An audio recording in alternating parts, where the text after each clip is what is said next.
बिस्मिल्लाहिर्रहमानिर्रहीम। अस्सलाम वालेकुम स्टूडेंट। आज का जो हमारा लेक्चर होगा वो बेसिकली कंप्यूटर के रेलेवेंट होगा और कंप्यूटर की हिस्ट्री के ऊपर हम मुकम्मल डिस्कस करने वाले हैं। बेसिकली जितने भी स्टूडेंट्स हैं रट्टा मार लेते हैं हर एमसीक्यूज को, एक एमसीक्यूज को याद करना स्टार्ट कर देते हैं तो इस तरह उनको भूल जाता है। आज हमने क्या करना है, हमने कंप्यूटर को अंडरस्टैंड करना है, कंप्यूटर को बनाने का मकसद क्या था और ये किस तरह से बना था और इसकी जनरेशंस के ऊपर हम डिस्कस करने वाले हैं इसी लेक्चर में। सिर्फ वीडियो को मैं लंबा बिल्कुल नहीं करूंगा, मेरी जितनी कोशिश होगी कि वीडियो को जितना शॉर्ट कर सकूं ताकि स्टूडेंट जो है अच्छे तरीके से समझ सके। और इसके अलावा कंप्यूटर के रेलिवेंट जितने भी टॉपिक्स होंगे वो मैं आपको हिस्ट्री की सूरत में सारे की सारी चीजें जो है समझाऊंगा, एक एक चीज आपको वाज़ेह करके मैं बताऊंगा। अच्छा स्टूडेंट्स, जिस सिर्फ उन स्टूडेंट्स के लिए है जो वन पेपर की प्रिपरेशन कर रहे हैं, बेसिकली मैं उनके लिए वीडियो बना रहा हूँ। और इसके अलावा जो जितने दूसरे स्टूडेंट्स हैं वो भी देखना चाहते हैं तो इजीली बैठ के कंफर्टेबल होकर देख सकते हैं। जी स्टूडेंट्स, आज का जो हमारा लेक्चर है वो है कंप्यूटर की हिस्ट्री। आज हम कंप्यूटर की एक एक जड़ के ऊपर डिस्कस करने वाले हैं। आ जाए देखिए, सबसे पहले हमारे पास है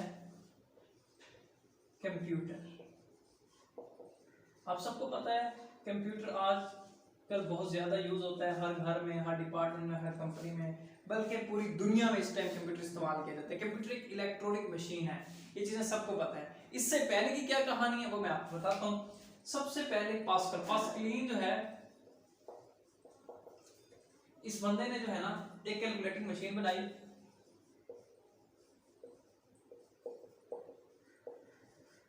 क्या बनाया इसने, ये मैं आपको आइडिया बता रहा हूँ कंप्यूटर का आइडिया इसको किस तरह से आया। इसने पास्कल ने जो है कैलकुलेटिंग मशीन बनाई। कब बनाई थी इसने?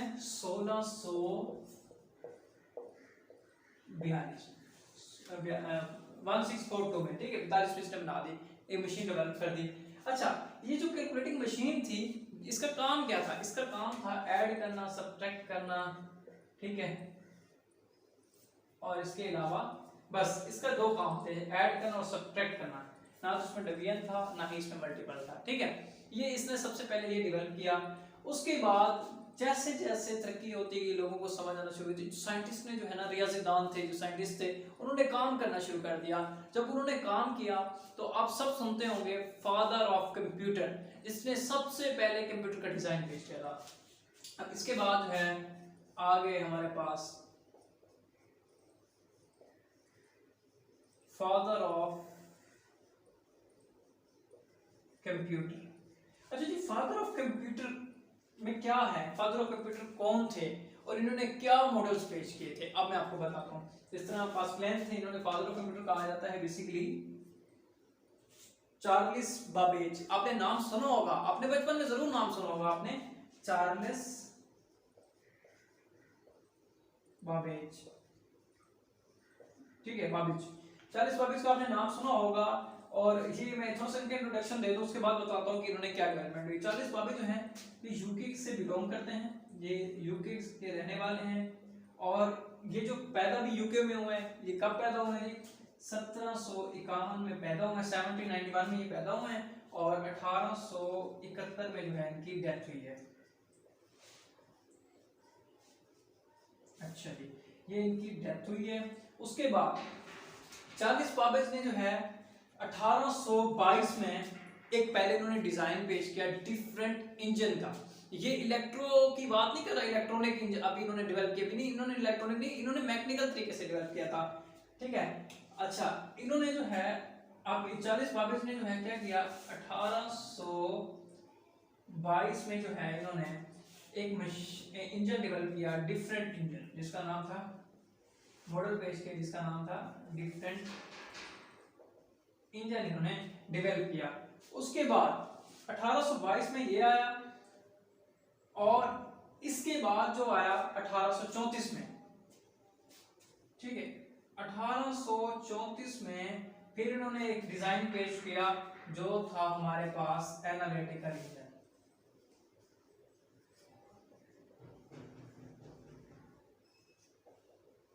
एनालिटिकल इंजन, ठीक है। ये चार्ल्स बाबेज ने जो है ये मॉडल्स जो है ये पेश किए, एनालिटिकल इंजन और डिफरेंट इंजन। 1822 में 1834 में इन्होंने ये डेवलप किया।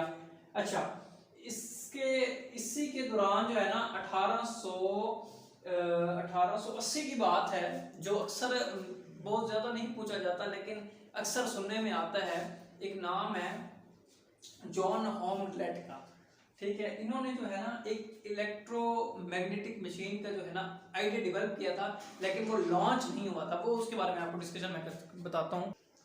जी स्टूडेंट, मैं आपको बता रहा था कि 1880 में जो है ना इसने मशीन पेश की। एक और साइंटिस्ट थे 1880 में, इसी के नीचे आ जाते हैं।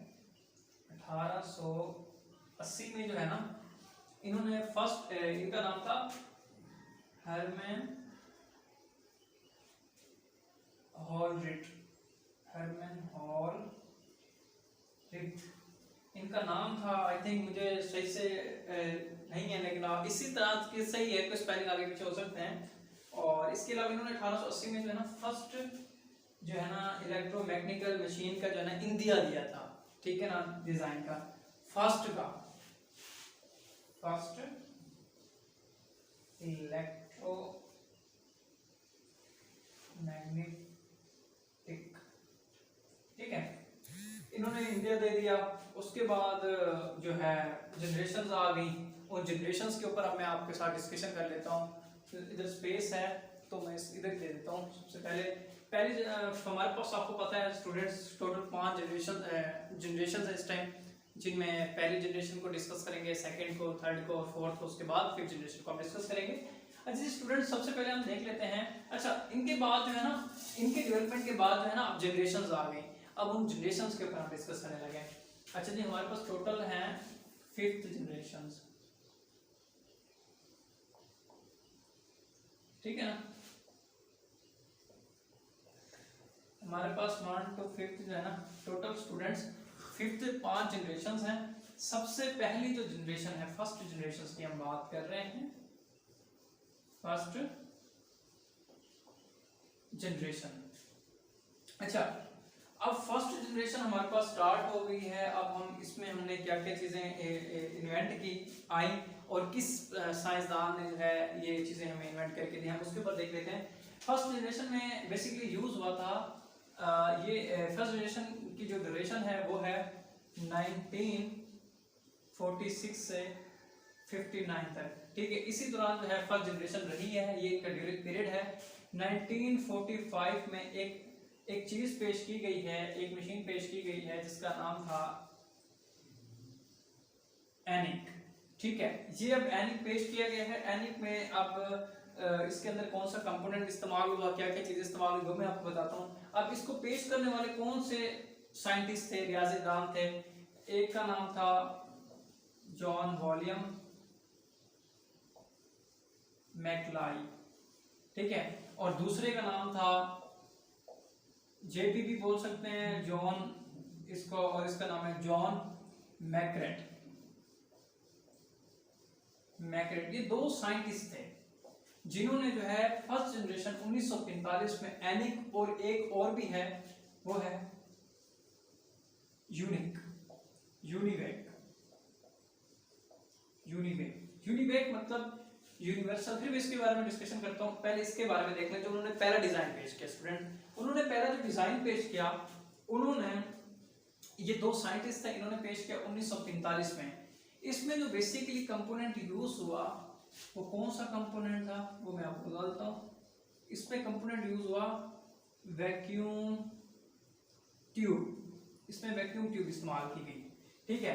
और ये डाटा जो है स्टोर नहीं करती थी, ठीक है students, data store can not, ये डाटा स्टोर नहीं करती थी। वैक्यूम ट्यूब इसमें कंपोनेंट इस्तेमाल की गई एज अ, ठीक है, ये डाटा को स्टोर नहीं करती थी और इसके में जो है डाटा भी स्टोर नहीं होता था। वैक्यूम ट्यूब कंपोनेंट है एनिक का, ठीक है। अच्छा, अब इसी दौरान 1945 के बाद 1946 में भी एक क्या कहते हैं डिजाइन पेश किया गया एडिसिक का। एडिसिक का एक डिजाइन पेश किया गया, EDSA, एडिसिक, ठीक है। अब ये जो डेवलपमेंट थी एडिसिक की, इसमें जो है डाटा स्टोर होता था। ये फर्स्ट प्रोग्रामिंग स्टोर था, फर्स्ट प्रोग्राम स्टोर, ठीक है। इसका जो वो है, ये जो काम था बेसिकली जो इसको दिया गया था वो था फर्स्ट प्रोग्राम स्टोरेज। ये इसके लिए बेसिकली बनाया गया था, इसके लिए डेवलप किया गया था, जो डाटा को जो है अपने अंदर स्टोर करता था। ठीक है, ये इसी दौरान जो है पेश किया गया। ठीक है, अब यूनिवैक की बात करें, ये है यूनिवर्सल ऑटोमेटिक मशीन। ये भी इन्हीं दो साइंटिस्ट ने बनाई थी। ठीक है, ये भी इन्होंने आइडिया पेश किया था। इसी में ही वैक्यूम ट्यूब इस्तेमाल होती थी, लेकिन इसमें डाटा स्टोर नहीं होता था। जबकि 1946 में जो हमारे पास है एडिसिक, इसमें फर्स्ट प्रोग्रामिंग स्टोर था, इसमें जो है डाटा स्टोर होता था। ये थी हमारे पास फर्स्ट जनरेशन। यूनिवैक का मतलब है universal automatic machine, automatic universal automatic universal जो है ना, यूनिक ऑटोमेटिक मशीन। ठीक है, ये यूनिवर्सल ऑटोमेटिक मशीन था बेसिकली। स्टूडेंट्स मैं इसको एक मिनट देख लूं, मेरे माइंड से जो है ना काफी data. Universal automatic computer, sorry, ये हम कंप्यूटर की डिस्कशन कर रहे थे, तो ये था यूनिवर्सल ऑटोमेटिक कंप्यूटर। ठीक है, अच्छा ये हमारे पास है, क्योंकि चीजें जो है ना माइंड में आती रहती हैं, जो चीज याद आ जाती है उसको लिख दिया, फिर दिमाग में नेक्स्ट चीज चल रही होती है। अच्छा, ये हमारे पास फर्स्ट जनरेशन की डिस्कस हो गई। अब हम इसको मैं रेस के जो है ना आपके साथ जो है second, third, fourth, fifth generation जो है वो डिस्कस करता हूँ, एक एक चीज को इसी तरह जिस तरह मैं आपके साथ डिटेल के साथ जो एक एक चीज जो आपको करवा रहा हूँ, इसी तरह हम डिस्कस करेंगे इंशाल्लाह। जी स्टूडेंट, अब हम बात करने लगे हैं सेकंड जनरेशन की, और उसके बाद थर्ड की, फोर्थ की और फिफ्थ की। अच्छा स्टूडेंट्स, हमारे पास जो है सेकंड जनरेशन, हमारे पास कौन सी जनरेशन? सेकंड जो हमारे पास जनरेशन है उस हवाले से हम बात करने लगे हैं। फर्स्ट जनरेशन की ड्यूरेशन थी हमारे पास 1946 से 1959 तक, ये हमारे पास थी ड्यूरेशन।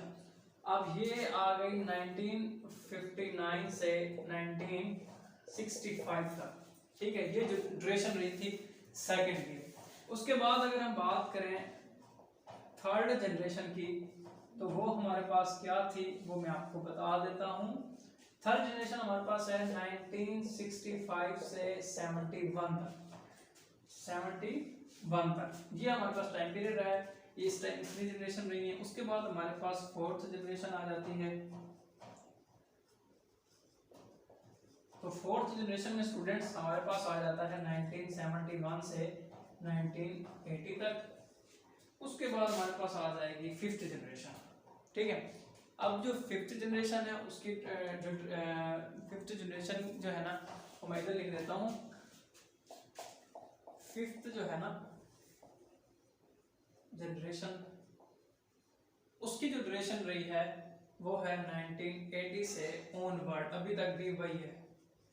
ठीक है, अच्छा स्टूडेंट, अब हम देखते हैं सेकंड जनरेशन जो है 1956 से 1965 तक जो रही है, इसमें क्या पेश किया गया था।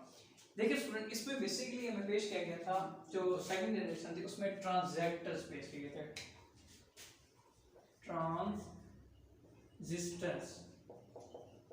ट्रांजिस्टर्स, ये ट्रांजिस्टर पेश किए गए थे। ये बेसिकली बर्लिन ने बनाए थे, डेवलप किए थे, और 1961 में इसको बनाया था बर्लिन ने।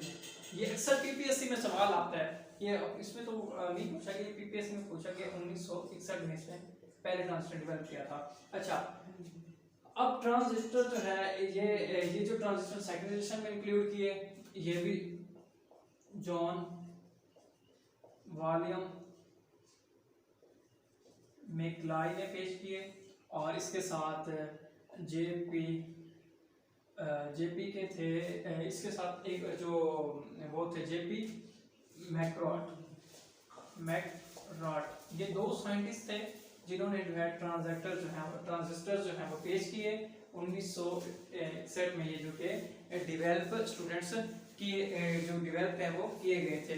और इसमें जो हमारे पास सेकंड जनरेशन में जो हमारे पास लैंग्वेजेस थी, वो इनमें ट्रांजिस्टर में इस्तेमाल होने वाली इनकी जो एग्जांपल्स थी वो हमारे पास थी पास्कल, बेसिक और कोबोल। ये बेसिकली लैंग्वेज जो है ट्रांजिस्टर्स के तौर पे इसमें इस्तेमाल की गई थी, और इसकी एग्जांपल अक्सर आ जाती हैं IBM PC, ठीक है, और इसके अलावा मैकटोश, ठीक है ना, ये मिंटोश, इसके हवाले से भी इसमें बात की जाती है अक्सर। अच्छा, उसके बाद अब हम आ जाते हैं थर्ड जनरेशन पे। थर्ड जनरेशन हमारे पास क्या थी, वो थी आईसी, यानी कि इंटीग्रेटेड सर्किट। इंटीग्रेटेड सर्किट, ये इंटीग्रेटेड सर्किट था। बेसिकली आईसी जो थी ना वो चिप थी। क्या थी स्टूडेंट्स, चिप थी। ये चिप किससे बनी हुई थी, सिलिकॉन से। ये चिप किससे बनी हुई थी, सिलिकॉन से स्टूडेंट जो है ये चिप जो है ये बनाई गई थी। इसमें जो इसकी जो एग्जांपल्स हैं वो हैं IBM 360, IBM 370 और इसी तरह PDP, ठीक है ना, CI, इसी तरह से इसकी बहुत सारी एग्जांपल्स हैं, अगर आप सर्च करें तो मिल जाती हैं। और अगर इसके अलावा फिर हमारे पास आया फोर्थ जनरेशन में हमारे पास जो आए वो थे माइक्रो प्रोसेसर।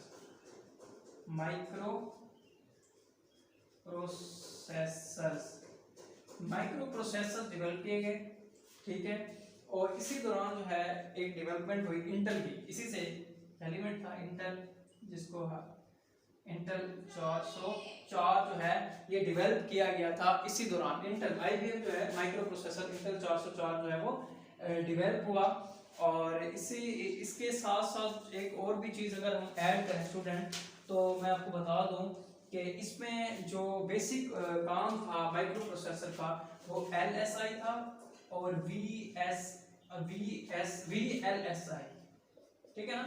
अच्छा, LSI का मतलब था लार्ज स्केल इंटीग्रेटेड और VLSI का मतलब है वेरी लार्ज स्केल इंटीग्रेटेड। ये बेसिकली इसका फार्मूला ये पेश किया गया था इसमें माइक्रो प्रोसेसर में। और इंटेल 404 जो है इसमें ये माइक्रो प्रोसेसर जो है वो यूज किए गए थे। फिफ्थ जनरेशन जो है जो अभी कंटिन्यू है, उसमें हमारे पास है पैरेलल। इसमें पैरेलल